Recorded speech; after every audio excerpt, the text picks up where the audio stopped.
আমরা আজকে স্যান্ডি বিচে উঠেছি, স্যান্ডি বিচ রিসর্ট ডে 2 তে।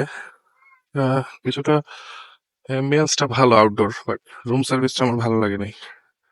এখানে একটা হ্যামক আছে, রুম সার্ভিসটা খুবই বাজে ছিল রাতের বেলা। লাইটিং, পানির সার্ভিস এগুলো খুবই খারাপ ছিল। এটা আমাদের কাপল রুম, দেখতে কাগজ হলো। এখানে একটা রুম, মশারি, ব্যাগ কিছু রাখতে পারবেন। একটা ওয়াশরুম, ইংলিশ কমোড। এই যে এটার ভিতরে কাপল বেডের রুমের অবস্থা কেমন। রুমের দুটা টাইপ ছিল আমাদের, একটা কাপল আর একটা ডাবল। দুইটাই 2000 করে রেখেছে। তো সেন্ট মার্টিনে আসলে আপনারা আসলে নেগোসিয়েশন করে ওঠার চেষ্টা করবেন, তাহলে হচ্ছে কমে যাবে কস্ট। এটা নতুন হয়েছে, 1 বছর হয়েছে স্যান্ডি বিচ, তাই এখন আন্ডার কনস্ট্রাকশন আছে। নিচতলাটা এখানে ভাড়া দিচ্ছেন জিনুক, এদিকে দোতলা। এমনিতে স্যান্ডি বিচ রিসোর্টটার রুম সার্ভিস খুব একটা ভালো পাইলাম না। এখানে রাতের বেলা কারেন্ট বেশ কয়েকবার চলে গিয়েছিল। তো আমাদের ডাবল বেডের রুম গুলো এই জায়গায়।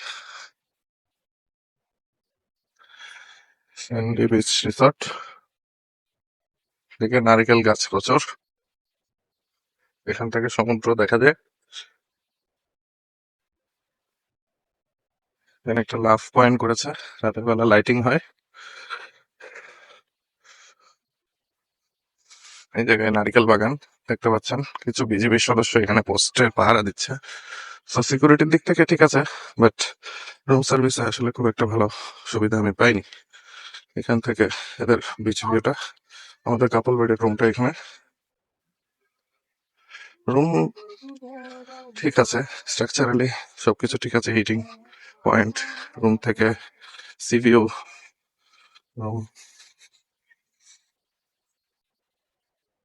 পানির ট্যাঙ্ক,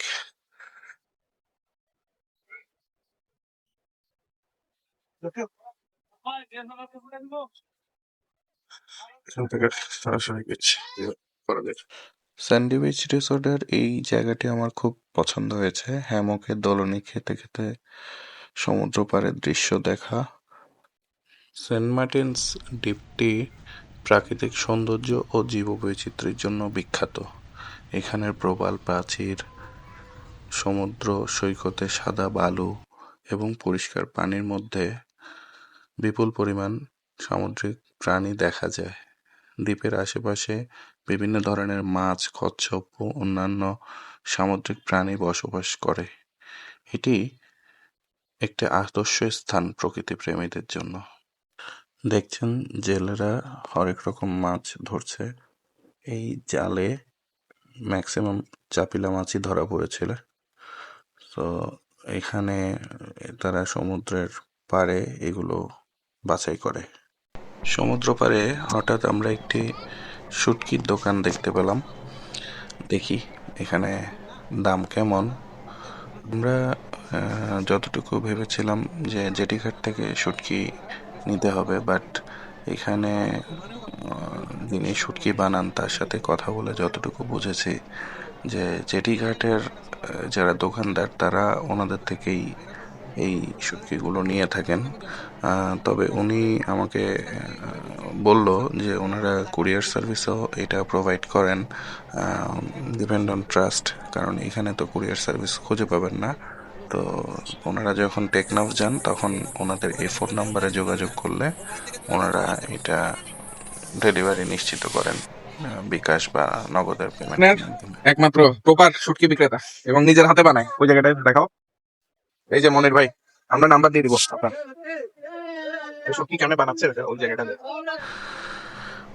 তো এখানে ওনার ফ্যামিলি নিয়ে ওনার বসবাস।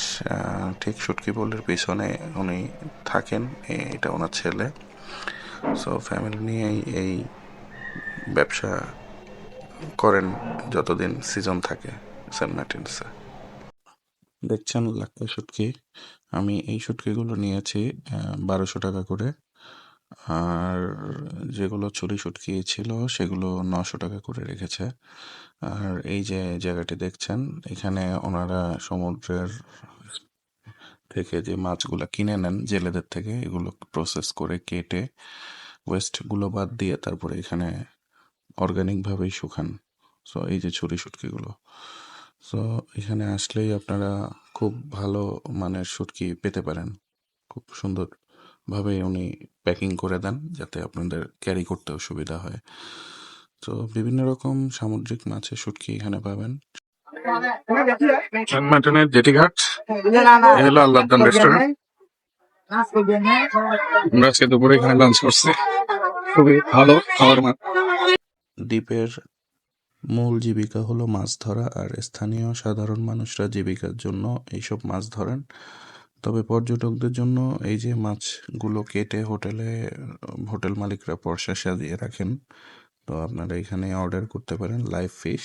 এখান থেকে প্রথমত কক্সবাজার যাওয়ার জন্য আমাদেরকে সেম রুট ধরে যেতে হবে। তো আপনারা যদি যেতে চান তো নভেম্বর থেকে ফেব্রুয়ারি মাসটি সবচেয়ে উপযুক্ত সময় সেন্ট মার্টিন ভ্রমণের জন্য। তো পরবর্তীতে কোনো লোকেশনে দেখা হবে, সে পর্যন্ত আল্লাহ হাফেজ।